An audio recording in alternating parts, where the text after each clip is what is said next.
This almost came up, this situation came up in our podcast with Scott.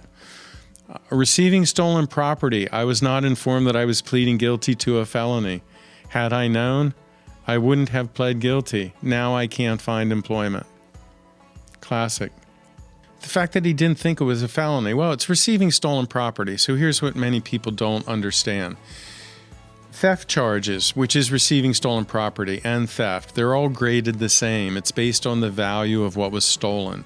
So small thefts of value are misdemeanors. They grow to be misdemeanor ones. By the time what you take is over $2,000, it's a felony 3. If it's over $20,000, I think, it's a felony 2. If it's under $20,000, it's still a misdemeanor the first degree.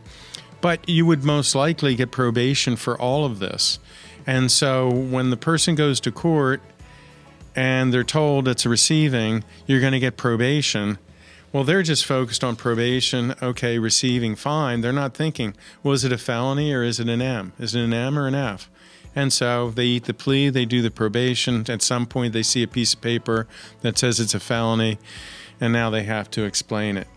So thefts are not crimes of the century, and if there is a theft charge that is several years old and it was nonviolent, and in this particular case of this particular person, there's some mention to the fact that it occurred when they were dealing with drug and alcohol issues.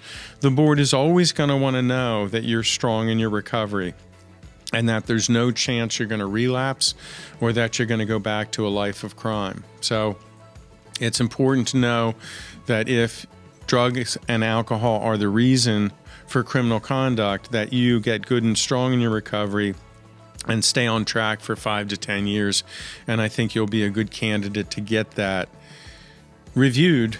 Obviously, we can't guarantee a result, but a good candidate to get that reviewed to see if the votes are given. If you don't get the votes you need, the rules say you have to wait a year, and then you can ask again.